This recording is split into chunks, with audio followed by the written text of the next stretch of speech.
Today's episode of TechNewsDay is sponsored by Manscaped and Lovebook. Hey everyone, before we get started today, just a quick reminder that our new merch, it's very cute. Mine doesn't have anything on the back. No, it's currently on sale, so make sure that you go check it out before it goes back in the vault forever.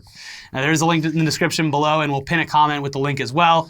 We also want to apologize really quick because it'll most likely be a short episode this week because I flew back home for Thanksgiving, so we actually filmed this a few days ago while doing all of our other episodes. So thanks for understanding and letting us have a lighter week so we can visit family. So Ricky is going to give you his review of Stadia in a bit, but first we should definitely talk about the absolutely ridiculous Tesla truck that Elon Musk unveiled to the world last Thursday here in Los Angeles. Now, you may or may not have been waiting for our reaction over these past few days, and we're not going to mince words here. This thing is truly an abomination. Yes. It is an affront to God. It's ugly as hell. Considering that it's been a little while since this design was unleashed, we're sure that some people out there have had the design grow on them a bit. I mean, me personally, Nope. I still hate it, but I love how much I hate it. Yeah. I appreciate what it's brought into my life. You know, he's just trying to start a conversation. Yeah. Yeah. Luckily for you, we filmed this the morning after its reveal. It is still very fresh in our heads. And yes, we are going to shit all over this thing. And no, we don't think this design will ever truly grow on us. No. I do love the idea of seeing one of these out in the world and just laughing at it. It's a hilarious thought. But let's start with the basic facts and specs regarding Elon Musk and Tesla's Cybertruck. Terrible name. Stupid. The name is one of the few things where I'm like, okay, that makes sense, I guess. Now here's a few official descriptions that they've released. Cybertruck is built with an exterior shell made for ultimate durability and passenger protection. Starting with a nearly impenetrable exoskeleton, every component is designed for superior strength and endurance. From ultra-hard 30X cold-rolled stainless steel structural skin to Tesla armor glass. With up to 3,500 pounds of payload capacity and adjustable air suspension, Cybertruck is the most powerful tool we have ever built. Engineered with 100 cubic feet of exterior, lockable storage, including a magic tonneau cover that is strong enough to stand on. The powerful drivetrain and low center of gravity provides extraordinary traction control and torque, enabling acceleration from 0 to 60 miles per hour in as little as 2.9 seconds and up to 500 miles of range. I mean, those are some cool stats. The specs are fine. Nobody's arguing with the specs. Yeah. It's impressive. Also, right before we started filming this, we were like, yes, you will be protected inside of this truck, but there's a reason that automotive companies don't make cars out of steel anymore. Yeah. I'm very curious to see some crash tests on these, if it's been safety rated yet. If you get in an accident, luckily the people that you hit will never even know that they've died. Yeah, they'll be killed instantly. Yeah. But meanwhile, that's a perk. If you get hit, you are going to be crushed to death. The car will just like, you're going to die. No. If you get hit by it, if you're in it, you're fine. No, that's not true. You can survive an atomic bomb. No, the whole reason steel cars are dangerous is not for the other person, it's for you. The crumple design allows the car to smush before it reaches the cockpit. In a steel car, the whole thing crumples together. That's what's wrong with it. Sure. And I'm very curious to see how this thing ends up getting safety rated. Let's stick to the facts for a second before we get into our impressions of the vehicle, Elliot. Please, the people out there, they want to know. All right. They're in the market for a new truck. The Cybertruck starts at the surprisingly modest price of $39,900 for the base single-motor, 2 rear-wheel drive model. And it goes up significantly from there. Yes. First off, if you want to add Tesla's most famous feature, self-driving mode, that'll be an additional $7,000 for any model you pick. The second highest tier starts at $49,900 and is a dual motor all-wheel drive model. The highest tier starts at $69,900 and that gets you the tri-motor all-wheel drive. 3 motors. That's what protects you from the crashes.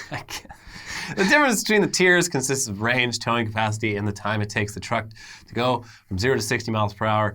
The base model has a range of 250 plus miles with a 7,500 plus pounds towing capacity, and it goes 0 to 60 in less than 6.5 seconds. The second tier, 300 plus mile range, 10K towing, less than 4.5 seconds, 0 to 60, and the top tier gets 500 plus miles range, 14K towing capacity, and will get you from 0 to 60 in under 3 seconds. Ridiculously fast. That's absurd. Yes. Now, all these specs, they are very impressive. And this truck is fast as fuck, boy. but Jesus Christ, is it depressing to look at.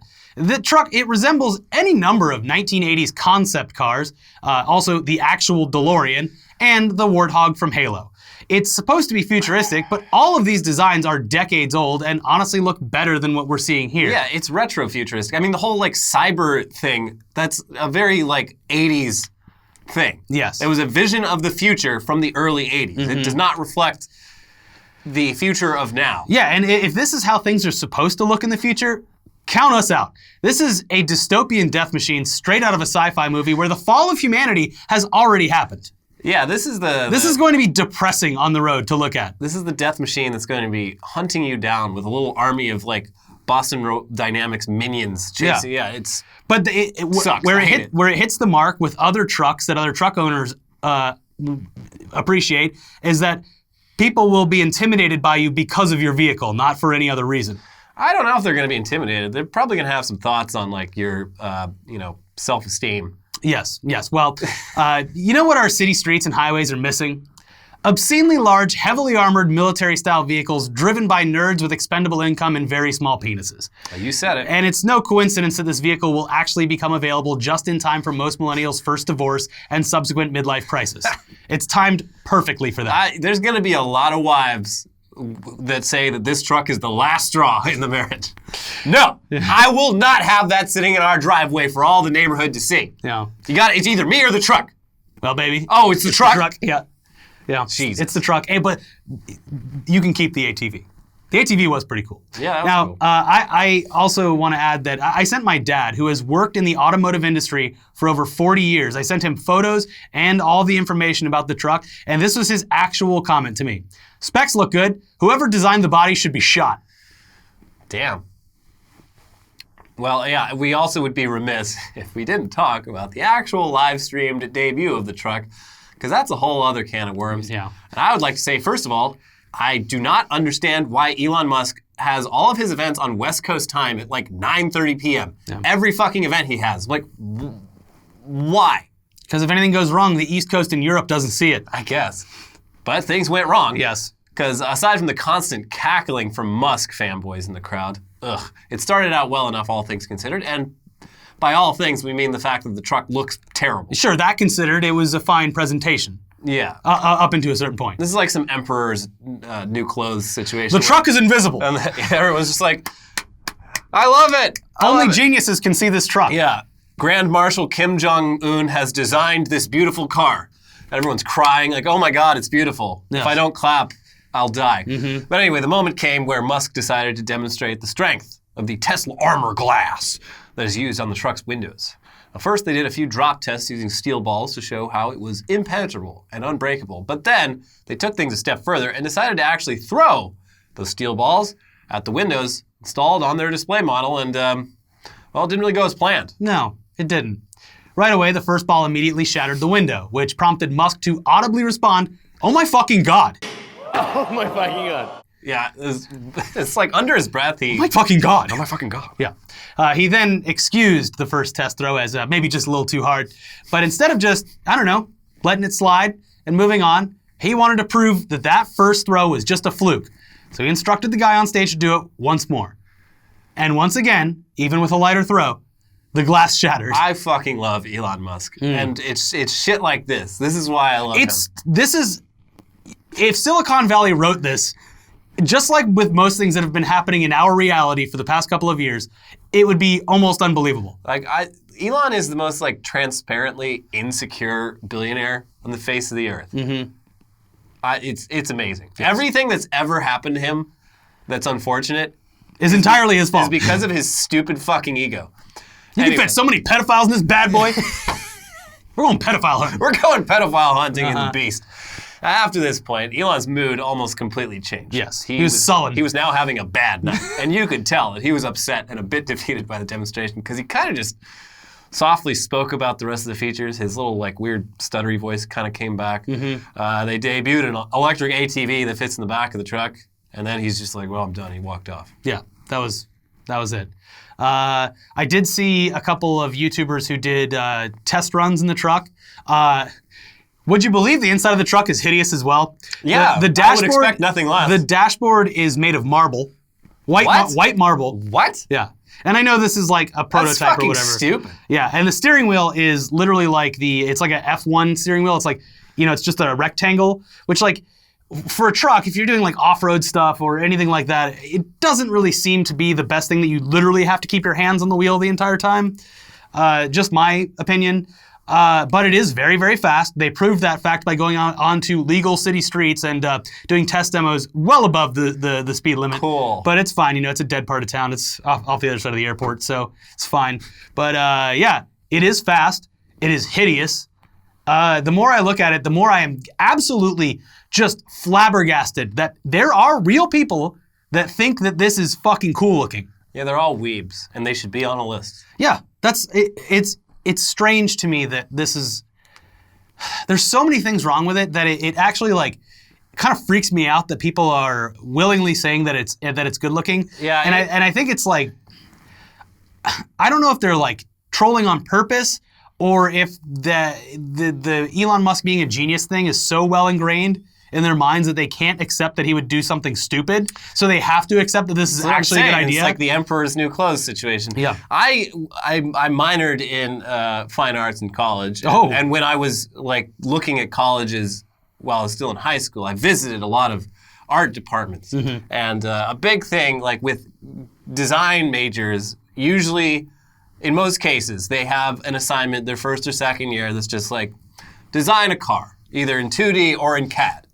And the vast majority of them look like this Tesla truck because the people designing them don't actually understand the principles of design yet. Yeah. They just really like fucking Transformers and anime. So they design some like angular, like low poly fucking turd. Yeah. And that's what this fucking car from Tesla, a company that's been around long enough to know better, looks like. And that is just baffling to me. I also love that they were like, the visual aesthetic of a truck hasn't changed in 100 years. And I look back at like some classic trucks and I'm like, well, you can tell that some actual talented artist designed that because it's beautiful to this day. Yeah. It is timeless. Yeah. It's hard to point out a specific truck, specifically a truck. There's been some ugly SUVs, sedans and stuff, but trucks in general. The Pontiac Aztek. That's an SUV. Okay. But what I'm saying is like, it's hard to kind of fuck that up. Yeah. Yeah, man, I don't know. It looks like you could like cut yourself on Oh, the it's certainly edges. it's dangerous for a plethora of I reasons. saw a great meme where it's like those little like corner protectors. Someone's like, you're gonna need some of these. Yeah.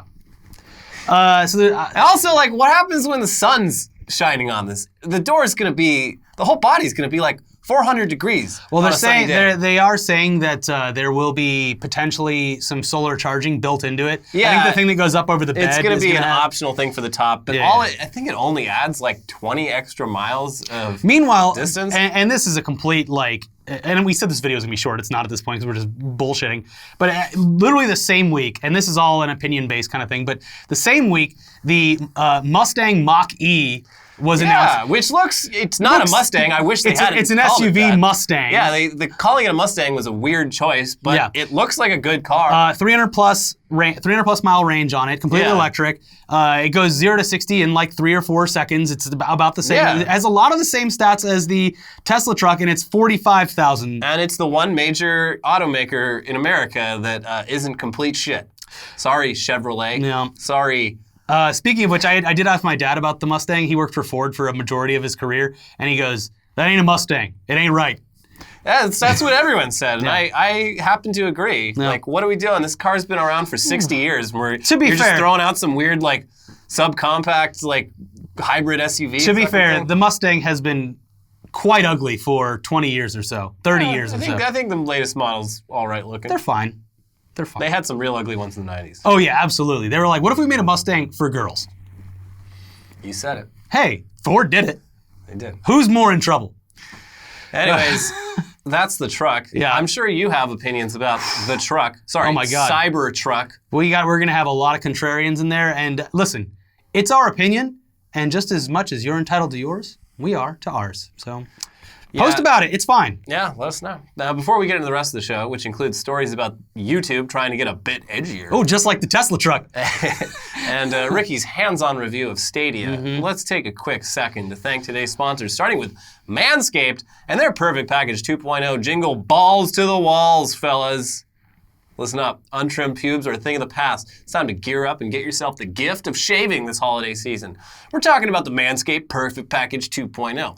How many times are you going to screw up while taking care of your undercarriage? Too many times. That's why Manscaped has redesigned the electric trimmer. Their Lawnmower 2.0 has proprietary, advanced, skin-safe technology, so this trimmer will not nick or snag your nuts. The Lawnmower 2.0 comes inside their Perfect Package 2.0, which makes for the perfect gift this holiday season, and this package also includes the Crop Preserver, an anti-chafing ball deodorant and moisturizer, in addition to their Crop Reviver, which keeps your balls from sweating, from smelling, and sticking together. The Perfect Package also comes with a pair of Manscaped's boxer briefs, and they'll keep your junk feeling fresh all day long. 'Tis the season of Manscaped, so get yourself, your dad, your brother, Just the man in your life. your platonic male friends. Yeah, or it's not your boyfriend, the best gift of all. It's very subtle. It's a very subtle gift. The Manscaped Perfect Package 2.0. And for you, our loyal non-clickbait-induced viewer, you can get 20% off and free shipping with the code NEWSDAY at manscaped.com. That's 20% off with free shipping at manscaped.com using code NEWSDAY. Clean up your nuts and make Santa proud this year. This episode is also sponsored by Lovebook. Lovebooks help customers express the sentiments that may be difficult to say out loud. Users can create characters that look just like themselves and the recipient, down to the outfits and accessories. While customers have the option to personalize each page as much as they'd like, Lovebook's Express option creates a complete book with just a few clicks. They're the perfect gift for all occasions. Christmas, Valentine's Day, anniversaries, or just because. And Lovebook now offers a membership program as well. You'll receive a free book when you sign up, 50% off any additional books, unlimited free digital books, and discounts on gift wrap and other products. And right now, they're offering a special 20% discount for our viewers. So if you'd like to save 20%, head to lovebookonline.com/newsday today. That's lovebookonline.com/newsday for a 20% discount. Okay, moving on. While the past few weeks have been terrifying for people who create content that may or may not be geared towards children, whether making it intentionally or not, thanks to the copper restrictions going into effect at the beginning of next year, it seems like YouTube might be improving a bit in the near future for the rest of its creators, like us, who make videos for the adults in the room. Less than 1% of the people watching this are children. Yeah, which is good for us, No all kids things allowed. considered now. Yeah, this is Big Boy Channel. Specifically, in a letter to creators, YouTube CEO Susan Wojcicki, I think that's how you say it. Anyways, she describes all of this changes, all the changes that are coming as changes to the edgier content and improvements to ad sales on those edgy videos. Edgy. The letter reads, "We're working to identify advertisers who are interested in edgier content, like a marketer looking to promote an R-rated movie, so we can match them with creators whose content fits their ads. In its first month, this program resulted in hundreds of thousands of dollars in ads on yellow icon videos." That's referring to the demonetization icon, the yellow thing yeah. that comes up next to videos. You know what that is. Yeah. The letter continues and specifically addresses gaming, since a lot of gaming content could be considered edgy based solely on the games themselves, regardless of whether or not the person playing adds to that. Yeah, it states, "We've heard loud and clear." I fucking love that phrase. We heard Gamers, we hear you loud and clear. We've heard loud and clear that our policies need to differentiate between real-world violence and gaming violence. We have a policy update coming soon that will do just that. The new policy will have fewer restrictions for violence in gaming, but maintain our high bar to protect audiences from real-world violence. And, gaming aside, or included in this or whatever, edgy content in general, this is all well and good, and we hope that these changes do in fact bring more money in for not only channels like ours, but the thousands of other channels that have been negatively affected by the abrupt change in monetization that happened a few years ago. Now, sadly, this is a little too late for a lot of channels or companies who ran channels that saw their revenues drop to unsustainable levels when the new rules were imposed. But regardless, it'll be interesting to see how this plays out, and personally, we'll have a front row seat to this initiative since about 75% of our videos get demonetized within the first few hours of uploading. Also, one more thing that she hasn't addressed yet is how demonetization affects getting your video into the recommended sidebar, search results, front page of the website. It's extremely hard for channels like ours to grow naturally because it appears as though these types of restrictions do exist and hurt discoverability. They deny this, though. They say it's two completely different algorithms on two completely different servers, and I don't know. I guess they both just decided that this video shouldn't be seen by anyone. Where's the server? I want to see the server. Yeah. Who has the server? Yeah, I don't believe you. A simple fix would be just to allow standard recommendation for edgier channels to YouTube accounts where the person has indicated that they are above a certain age threshold. That would be easy. But there's currently no mention of any kind of plan on this front from YouTube or their CEO. You can read the full letter, which includes a lot more updates regarding the platform via the link in the description below. Yeah, a lot of the complaints about this online are actually, like, it's fucking hilarious because, a couple years ago it was like, well, everyone's getting demonetized, so everyone has to do more family-friendly content that can appeal to people of all ages or whatever. And now, YouTube essentially has been breaking the law. And the reason this is even existing, this isn't just for YouTube, this is for across the entire internet, but the COPPA thing goes into effect. And now, if the government considers your videos to be targeted towards children, not only will YouTube get fined, but you will get fined as well, and YouTube can't run ads on stuff that's been indicated as for children. So they've kind of fucked themselves. The entire history of YouTube is just a long series of overcorrections. Yeah. And the latest one, I'm so glad we never fell for that shit. Mm-hmm. Our videos are fucking half-hour long. Apparently, I didn't even realize this because I don't think, I watch a couple channels, Funhouse and Internet Common Etiquette and stuff, but outside of that, I've seen that a lot of people have been bleeping themselves. Yeah, but then I heard people talking about how we don't do it. The algorithm can detect the beeps. But I think if you're censoring it, it's fine. But thanks, Patreon supporters, because without you, we would have to bleep our fucking selves. Yeah. Now, finally, before we get out of here, shut the lights off and enjoy some free time with our families over the Thanksgiving break. Ricky, how is Google Stadia? All right, I'm going to, again, keep this kind of short because we did ramble about the truck. Did you get your activation code? I got my activation code. The name Ricky wasn't available, so I got my typical name. So here's the deal. I did a speed test. And I have a bunch of stuff connected, so it's not the highest it could be, but around 110 down, 60 or 80 up, something like that. Decent numbers, 3 times as high as you need to do 4K, 60 frames streaming on Stadia. Almost unplayable through the Chromecast HD. It is not the controller. The latency on the controller is fine.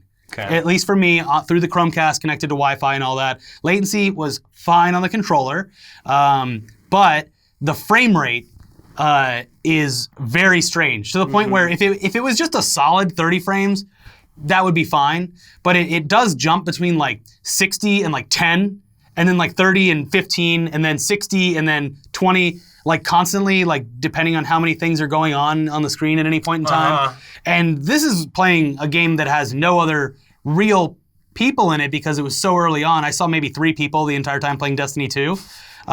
So the frame rate is the biggest issue that I found because it's just annoying that it isn't at least, like if you could set a cap to be like, just cap it at 30. Jesus Christ. Some crazy compression algorithm on it. And I didn't have too many problems with compression, like with getting artifacts on the screen or anything like that.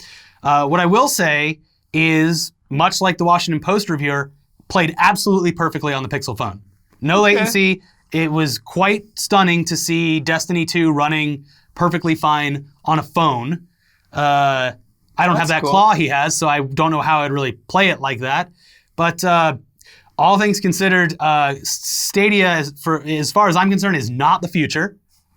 Maybe in a year or two when they get all the kinks worked out, but it's just a beta now. So I cannot recommend it. I cannot recommend getting this. I don't see a reason why. The people that are buying it are people like me who already have consoles and PCs. They're just testing it, I guess. Yeah. So I don't really know who this is for. And then also, reports were coming out because of a old issue with Chromecast HD, is that Chromecast HD tends to overheat after a few hours of running. Yeah. So people were having their games crash and losing progress. Yeah, that's... Which doesn't happen if you have like a heat sink or fan or anything like that. Yeah, sometimes gadgets are too small. So I'd say Stadia out of 10, maybe like a 5 or 6. The tech is impressive. I think it has a future somewhere.